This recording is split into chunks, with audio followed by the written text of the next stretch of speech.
Cristo, capítulo 8, versículo 34. Evangelho de Jesus Cristo, segundo escreveu Marcos. A palavra do Senhor vem a nos dizer: e chamando a si a multidão com os seus discípulos, e disse-lhes: se alguém quiser vir após mim, negue-se a si mesmo, tome a sua cruz e siga. Amém? Então, a palavra do Senhor das nossas vidas é o preço de um chamado. Então, tudo aquilo que tem preço é um tributo que deve ser pago. Mas o que é o chamado? O chamado é quando você é convidado a algo. Efésios capítulo 2, versículo 8 ao 10, a Bíblia diz: pela graça que sois salvos. Isso não vem de vós, é dom de Deus. Não vem do homem, para que esse não se glorie. Porque somos feituras suas, criados em Cristo Jesus, para as boas obras que Deus preparou para que andássemos nelas. Então, dentre as palavras de Paulo aos Efésios, nós entendemos o quê? Que nós somos salvos para boas obras. Ou seja, não somos simplesmente salvos por ser salvos, mas somos salvos com um propósito específico. Ele nos salva e nos faz um convite. Ele nos salva e nos convida a fazer algo. Esse é o nosso chamado. Muitas vezes, aos olhos de muitos dentro da igreja, se resume em cantar, em pregar e ser obreiro. Porém, é uma visão errada, pois a partir do momento que o Senhor nos salva, Ele nos convida a fazer algo. Ele nos convida a praticar as boas obras que Ele preparou para que andássemos nela. E isso todos os salvos têm. Todos os salvos são convidados a algo. Todos os salvos têm um chamado. Porém, esse chamado existe um preço. Quando nós fomos para o livro de Marcos, capítulo 8, versículo 34, Jesus diz: negue a sua cruz, tome a sua cruz, negue-se a si mesmo e siga. O que é a cruz? O que simboliza a cruz? Quando nós entendemos que a cruz foi o chamado de Jesus, nós vamos compreender que todas as vezes que a Bíblia especifica e fala a respeito da cruz, nós entendemos como o nosso chamado, como a nossa vocação. Aí nós podemos compreender o que Jesus diz: negue-se a si mesmo, tome a sua cruz e siga-me. Jesus disse o que? Para nós negarmos as nossas vontades, negarmos os nossos desejos, negar a nós mesmos para viver o nosso chamado. Foi isso que Ele fez para que Ele pudesse viver a cruz, ou melhor dizendo, morrer na cruz. Filipenses capítulo 2, versículo 5, a Bíblia vem a nos dizer: de sorte que haja em vós o mesmo sentimento que houve em Cristo Jesus, que sendo da forma de Deus, não usurpou ser igual a Deus, mas aniquilou-se a si mesmo, tomando-se a forma de servo, fazendo-se semelhante aos homens, e sendo semelhante aos homens, foi obediente, e obediente até a morte, e morte de cruz. Ou seja, sendo da forma de Deus, não usurpou ser igual a Deus. Ele negou a si mesmo para viver o seu chamado. Ele negou a si mesmo para morrer na cruz. Ele negou a si mesmo para tomar a sua cruz. Aí Paulo diz no versículo 5, como eu já citei: da mesma sorte que haja em vós o mesmo sentimento que houve em Cristo Jesus. Paulo ele escreve aos Filipenses e nos exorta para que o mesmo sentimento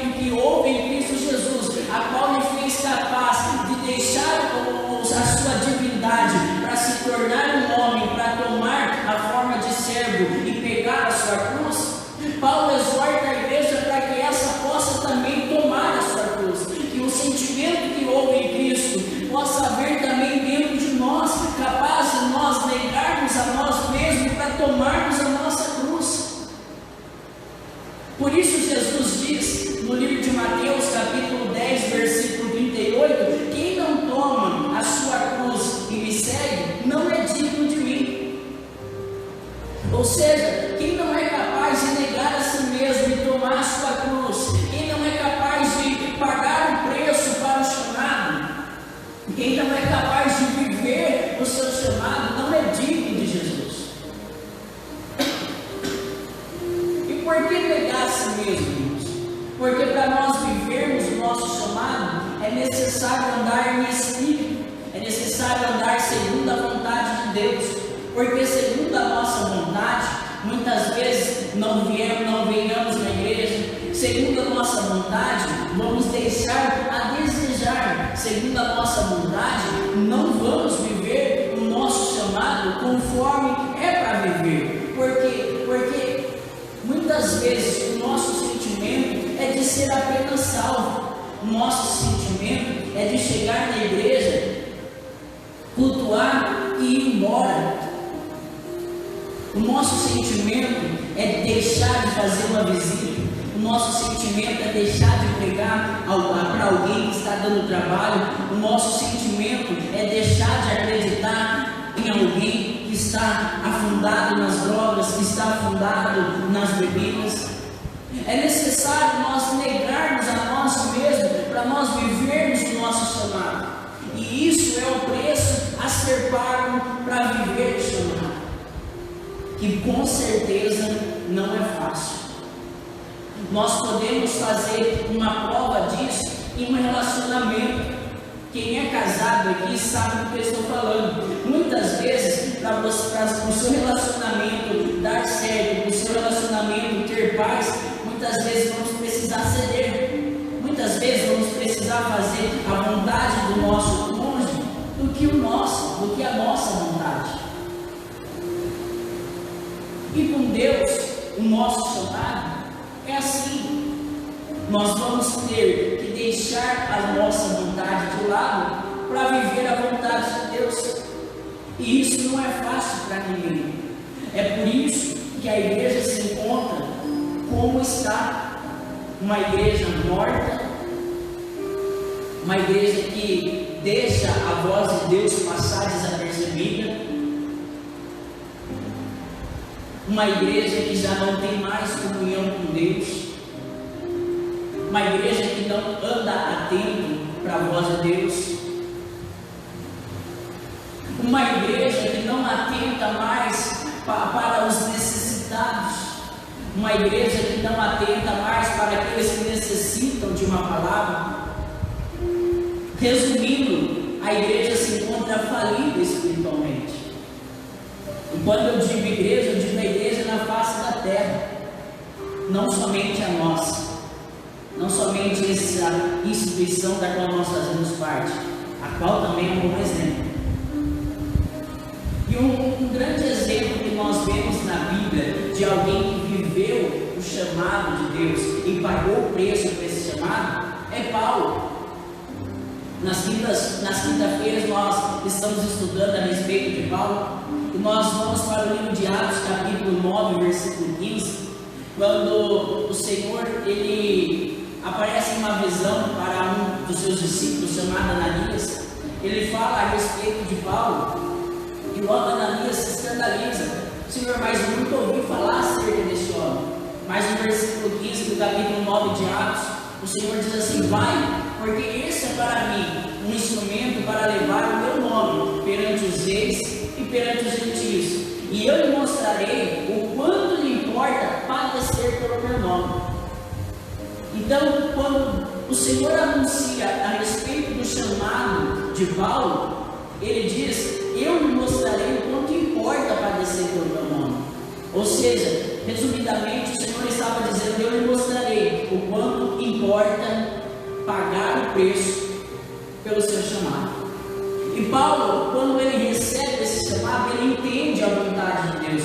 Quando ele entende a vontade de Deus, ele escreve aos Gálatas, capítulo 2, versículo 20, ele diz: já estou crucificado com Cristo, e não vivo mais eu, mas a vida que vivo agora na carne, vivo pela fé no Filho de Deus, a qual deu a si mesmo por mim. Então, quando ele diz: já estou crucificado com Cristo, ele está dizendo: eu já morri para mim, eu já não vivo mais eu já não faço mais as minhas vontades, mas eu faço a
é viver isso que Paulo viveu.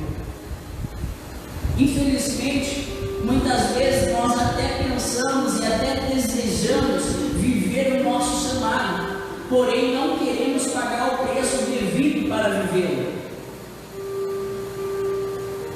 Não conseguimos olhar para o nosso chamado como algo que nos alegra, como algo que nos traz felicidade. Olhamos para o seu peso, olhamos para aquilo que nos convém, olhamos com os nossos olhos carnais.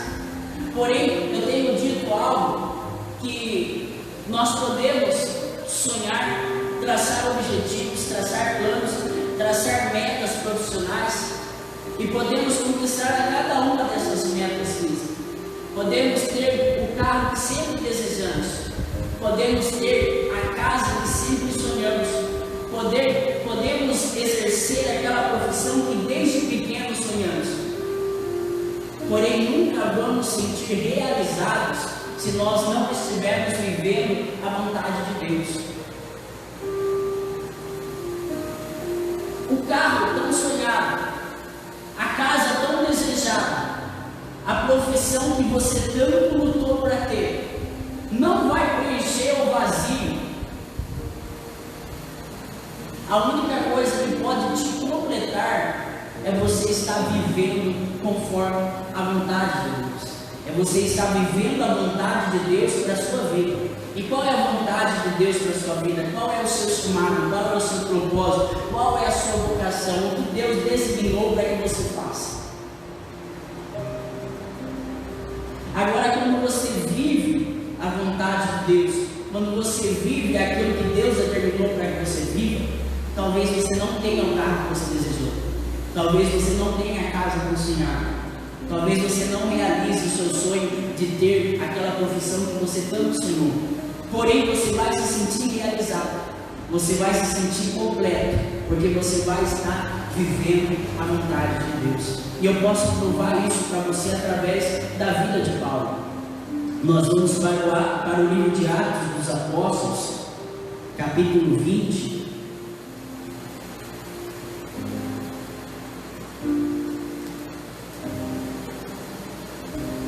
Versículo 21 em diante, 22 em diante.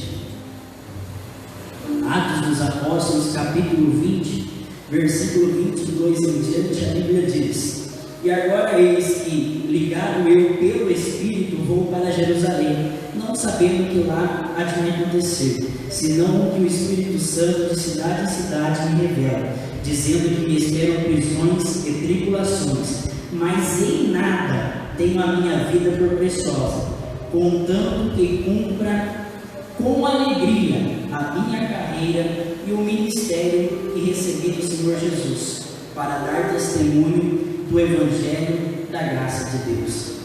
O Espírito revela a Paulo que Jerusalém lhe esperava prisões, que Jerusalém se findaria a sua vida. Ele sabia que diante dessa prisão seria a sua morte. O Espírito lhe tinha revelado isso, mas contudo ele diz que ele não tem a sua vida por preciosa, porque contanto que ele encerre com alegria aquilo que lhe foi proposto, o seu ministério, a sua carreira, que é o seu chamado. E nós vemos algo muito lindo por Paulo no livro de Filipenses, capítulo 4, versículo 10 ao 13, ele diz assim: Ora, muito me regozijei no Senhor, por finalmente reviver a vossa lembrança de mim, pois já vos tenho lembrado, mas não tinhais tido oportunidade. Não digo isso como por necessidade, porque já aprendi a contentar-me com o que tenho. Sei estar abatido e sei também ter abundância. Em toda maneira e em todas as coisas estou instruído a ter fartura, a ter fome, tanto ter abundância como padecer necessidade. Posso todas as coisas naquele que me fortalece. Sabe o que me chama a atenção nas palavras de Paulo? Aprendi a contentar-me com o que tenho. Alguém que vive a vontade de Deus, alguém que vive aquilo que Deus designou para a sua vida, ele é feliz com aquilo que tem. Sabe o que nós vemos na sociedade hoje? Pessoas limitando o seu sucesso em finanças, pessoas limitando o seu sucesso em carro, em casas, em uma conta bancária gorda. Porém, irmãos, as pessoas que colocam o seu sucesso no dinheiro, as pessoas que colocam o seu sucesso nas coisas materiais, ela nunca vai alcançar sucesso. Por quê? Porque ela nunca vai se contentar com aquilo que tem. A sua meta é um carro de 100 mil. Quando alcançou o carro de 100 mil, ela não se contentou. Ela vai ter agora outra meta, um carro de 200. A sua meta é uma casa de 1 milhão. Conquistou a casa de 1 milhão, para ela ainda não é um sucesso. Ela vai desejar uma casa mais cara. A pessoa que limita o seu sucesso nas coisas materiais, ela nunca vai alcançar o sucesso. Porém, a pessoa que coloca o seu sucesso em viver a vontade divina, em se contentar com aquilo que já conquistou, aí, meu irmão, as coisas são diferentes. Eu me considero hoje alguém de sucesso. Por quê? Porque eu vivo aquilo que Deus determinou para minha vida. Não tenho uma conta bancária, não tenho nada no meu nome, nem casa, nem carro. Porém, eu me considero alguém de sucesso. Por quê? Porque eu estou vivendo aquilo que Deus determinou que eu vivo. E me sinto realizado com isso, me sinto completo com isso. Agora, as pessoas que limitam o seu fracasso em coisas materiais, aliás, limitam o seu sucesso em coisas materiais, vai viver o fracasso durante toda a sua vida. E quando elas vivem o fracasso, elas tendem a projetar esse fracasso no seu semelhante. O que nós mais vivemos e percebemos, observamos na nossa sociedade, são pessoas projetando o seu fracasso no seu semelhante. Pessoas que não assumem seus erros, pessoas que não assumem suas culpas, pessoas que não assumem as suas falhas. E o segredo do sucesso, irmãos, é isso aí. É você viver a vontade de Deus. E quando você fracassa, é você reconhecer os seus erros, reconhecer o motivo desse fracasso e continuar caminhando, tentando e vivendo de acordo com a vontade de Deus. Dessa forma, o fracasso não vai ser um obstáculo. Dessa forma, o fracasso não vai ser uma barreira. O fracasso não vai barrar o seu sucesso. O fracasso vai ser apenas parte da trajetória. Mas quando as pessoas continuam a projetar os seus fracassos em seu semelhante, o sucesso não chega. E Paulo é alguém que me chama tanta atenção, que ele viveu tantas coisas que 13 epístolas do Novo Testamento, de 27 livros, 13 foi ele que escreveu. Paulo viveu tanta coisa que Atos dos Apóstolos, a partir do momento que chega na vida de Paulo, no capítulo 9, são 28 capítulos. Lucas, que escreveu Atos, ele começa a falar de Pedro, ele começa a falar de toda a igreja, mas a partir do momento que ele conhece a vida de Paulo, ele não consegue falar mais de outra pessoa. Por quê? Porque Paulo é alguém que descreve, alguém que vive o seu chamado, alguém que soube lidar com os seus fracassos, alguém que soube lidar com o preço e o chamado. Porém, ele viveu o seu chamado. Ele passou por perseguições, passou por prisões e chegou até a morte. Mas em sua morte ele disse: combati o bom combate, encerrei a carreira, e guardei a fé. Ou seja, quando ele disse que encerrou a sua carreira, ele disse que a sua carreira, o seu ministério, o seu chamado, teve uma conclusão. Ou seja, ele concluiu aquilo que Deus tinha designado para que ele vivesse.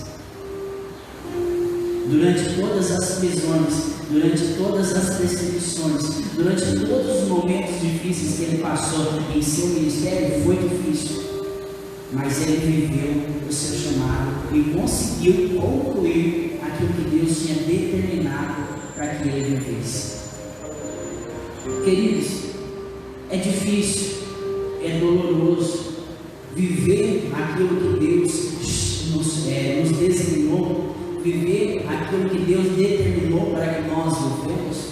É difícil, porque, como eu já citei aqui, num relacionamento de um casal já é difícil você ceder para viver a vontade do seu cônjuge. Imagine você anular toda a sua vida para viver a vontade de Deus, mas vale a pena. Isso traz felicidade, isso traz contentamento, isso traz alegria, isso traz o sentimento de estar tudo completo. Porém, quando você não vive a vontade de Deus, você vai viver o vazio da sua vida inteira. Você vai viver durante toda a sua vida que está faltando algo, aquele sentimento que você precisa viver algo, que você precisa ainda de algo, que ainda está faltando alguma coisa. Quem não vive o chamado de Deus para a sua vida, ele vai viver toda a sua vida com esse sentimento, que está faltando alguma coisa. Eu não sei como você está vivendo neste momento. Talvez o sentimento de vazio, o sentimento de estar faltando alguma coisa, porém agora você sabe o que está faltando, é viver o seu chamado, é viver aquilo que Deus determinou para a sua vida. Porém, quando você entende, compreende a vontade de Deus e passa a vivê-lo, as coisas mudam, as coisas começam a mudar. Aquilo que talvez hoje é pesado, talvez aquilo que é triste para você, passa a ser alegria, passa a ser felicidade, passa a ser prazeroso. Viver a vontade de Deus é prazeroso. É por isso que, com todo o sofrimento, com todas as perseguições que Paulo passou, ele disse: eu aprendi a contentar com o que tenho. Por quê? Porque ele sabia o que Jesus tinha dito no livro de Mateus, capítulo 16, versículo 27. Porque o Filho do Homem virá em sua glória juntamente com os anjos e retribuirá a cada um segundo as suas obras. Quando ele compreendeu o que era que Jesus tinha reservado para a sua vida, quando ele entendeu qual era a sua vocação, qual era o seu chamado, e que ele tinha sido salvo não simplesmente por ser salvo, mas ele tinha sido salvo para viver algo da parte de Deus na vida dele. Quando ele compreendeu que Deus tinha algo para realizar através da vida dele e na vida dele, ele passou a viver aquilo que Deus tinha determinado. E quando ele passou a viver aquilo que Deus tinha determinado, todas as aflições, todas as angústias, os problemas e dificuldades que ele enfrentou no decorrer do seu ministério, não foi capaz de parar, não foi capaz de servir de desânimo, não foi capaz de servir de fracasso em seu ministério. Por quê? Porque ele sabia que o Filho do Homem viria em sua glória e daria a cada um segundo a sua obra, retribuiria a cada um segundo a sua obra. Ou seja, todos os obstáculos, todas as coisas que ele passou no decorrer do seu ministério, ele sabia que não podia lhe parar, que não podia lhe parar, porque no final das contas tudo valerá a pena. Porque Jesus retribuirá a cada um segundo as suas obras. E quando ele entende isso aí, ele escreve a primeira epístola aos Coríntios, com todas as dificuldades que aquela igreja estava vivendo. No capítulo 15, versículo 58, ele diz: portanto, meus amados irmãos, sede firmes e constantes, sempre abundantes na obra do Senhor, sabendo que o vosso trabalho não é em vão.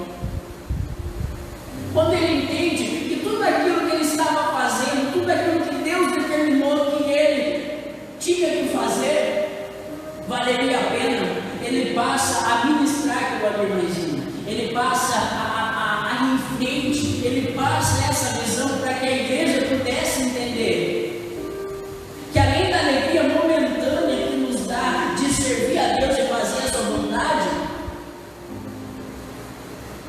traria recompensa no reino. Às vezes achamos que parar de beber, parar de se drogar, vir na igreja é uma obra. Isso não é obra, irmãos. Isso não é obra. Isso não é a sua vontade de Deus, é a sua, é o bem-estar seu. Fazer a vontade de Deus está muito além do que vir na igreja. Fazer a vontade de Deus está muito além de libertações das drogas, do cigarro, da bebida. Servir a Deus vai muito além de ser pastor, de ser presbítero, de ser obreiro. Servir a Deus é fazer a sua vontade, executar aquilo que Deus determinou para que nós façamos. Servir a Deus é exercer o nosso chamado. E qual é o seu chamado? Qual é a sua vocação? O que Deus quer que você faça? A comunhão com o Espírito Santo nos faz entender qual é a vontade de Deus. Ser apenas obreiro, irmãos, não me faz alguém que está exercendo a vontade de Deus. O pastor ser pastor não faz dele alguém que está fazendo a vontade de Deus.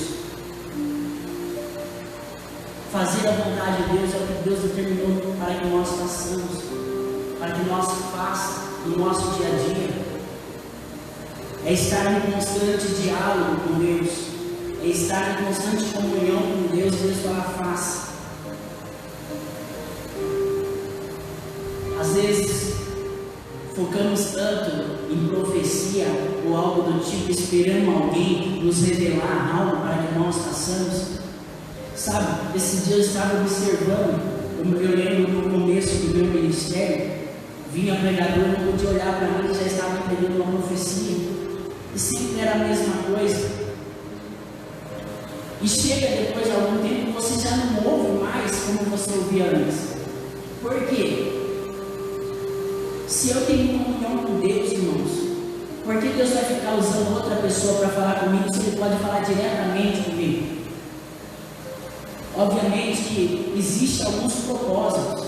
Às vezes Deus quer confirmar algo para você, às vezes Deus quer alegrar o seu coração. Existe sim essas exceções. É legal, é gostoso, é edificante você ouvir uma profecia. Mas quando você tem comunhão com Deus, quando você mantém o seu diálogo com Deus, Deus vai falar diretamente com você. E isso Ele vai fazer todos os dias. Todos os dias eu preciso saber qual é a vontade de Deus. Às vezes nós fazemos tanta vista grossa, negligenciamos tanto a vontade de Deus em nossas vidas. Às vezes nós recebemos o nosso salário e a vontade de Deus é que nós compramos uma cesta e vamos ali no familiar, no vizinho. Mas não, achamos que damos o dízimo já está de bom tamanho, né? Já cumpri com a minha obrigação, eu vou gastar meu dinheiro agora. Às vezes Deus quer que nós façamos uma visita, que nós discipulamos um irmão, mas nós temos negligenciado a vontade de Deus em muitas coisas. Por quê? Porque achamos o nosso tempo precioso em assistir filmes, em ficar no Facebook, em assistir televisão, em ficar em nosso conforto da nossa casa. Achamos desconfortável gastar o nosso dinheiro com outra pessoa. Achamos desconfortável você ajudar outra pessoa enquanto você pode tocar de carro, enquanto você pode tocar de casa. Negligenciamos a vontade de Deus em tantas coisas.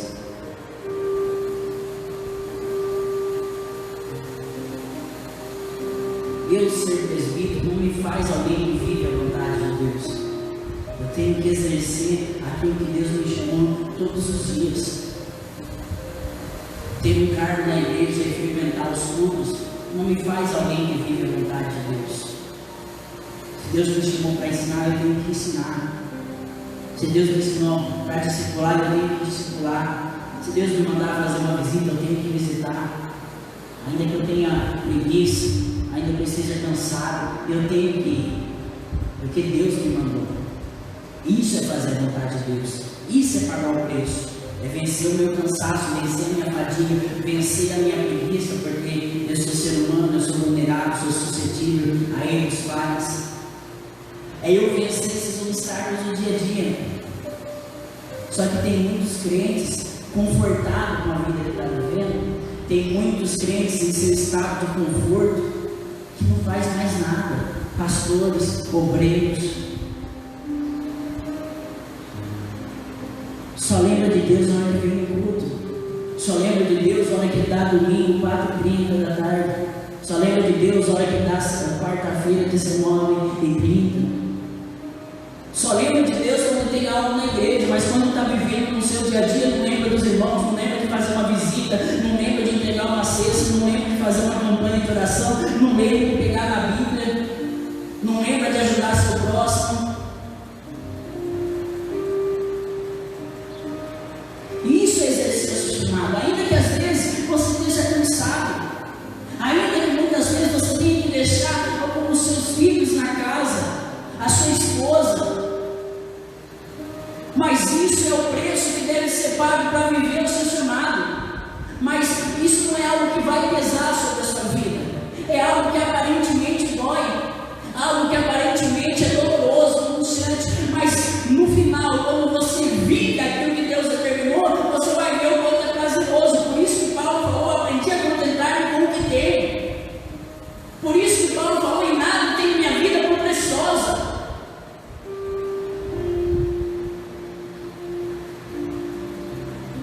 Agora, se a sua vida tem sido muito preciosa para você, a ponto de você não renunciar um tempinho para fazer uma visita, se a sua vida tem sido muito valiosa para você, a ponto de você não reservar um tempinho para fazer uma oração, pegar na Bíblia, se a sua vida tem sido tão preciosa para você, a ponto de você não poder ajudar o seu irmão com uma cesta básica, ajudar o seu irmão com uma oração, ajudar o seu irmão com um discipulado, sinto muito, irmãos. Você está precisando rever os seus conceitos. Você está precisando fazer uma oração em que Deus liberte você, que Deus transforme verdadeiramente a sua vida. Porque além de você estar vivendo angústia, tristeza e dor, porque alguém que não vive a vontade de Deus vive infeliz.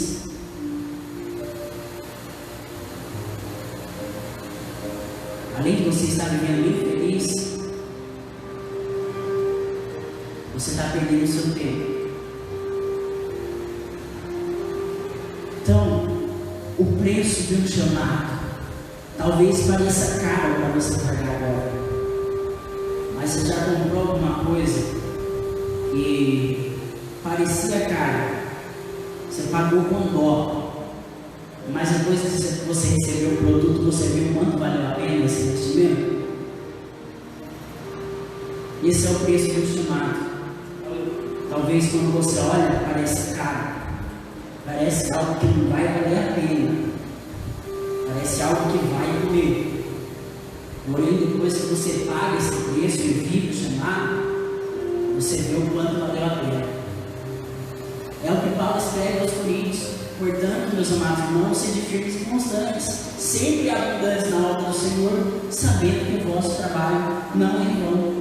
Então não é em vão, irmãos, você pagar o devido preço para viver o seu chamado. Não é em vão para você pagar o devido preço para viver aquilo que Deus determinou para que você viva. Vai valer a pena. Vai valer a pena você viver aquilo que Deus determinou que você viva. Por quê? Porque o Filho do Homem virá em sua glória juntamente com os anjos e retribuirá a cada um segundo as suas obras. Tudo aquilo que você faz, tudo aquilo que você obedece hoje, vive o que Deus te ordenou, vai se converter em galardão no reino. Então vai valer a pena. Vai valer a pena pagar um preço para você viver o seu chamado. Agora, se todas essas palavras que eu ministrei no teu coração não te convenceu, mais uma vez eu repito as palavras de Jesus de Mateus 10:38. Quem não toma a sua cruz e não me segue, não é digno de mim. Se você não está afim de tomar a sua cruz e pagar o devido preço para viver o seu chamado, você não é digno de Jesus. Simples. Então, queridos, talvez você está hoje vivendo esse sentimento de vazio, vivendo esse sentimento que está faltando algo na sua vida. É viver a vontade de Deus para a sua vida. Talvez esse algo é deixar de negligenciar a voz de Deus falando constantemente no seu espírito. E eu quero orar pela sua vida neste momento. Quero orar para que Deus fortaleça o seu espírito, sua alma, seu corpo, para que você passe a viver a vontade de Deus. Quero orar pela sua vida e te mostrar, através do Espírito Santo, através do toque do Espírito, que vai valer a pena tudo aquilo que você fazer em nome de Jesus. Amém, queridos? Soberano Deus, eterno Pai, em nome de Jesus Cristo, te agradecemos, ó Senhor, pela tua misericórdia e compaixão, a qual o Senhor nos proporcionou, Pai, este momento, Pai, de estar aprendendo um pouco mais a respeito de tua palavra, de estar recebendo, ó Senhor, uma mensagem de sua parte.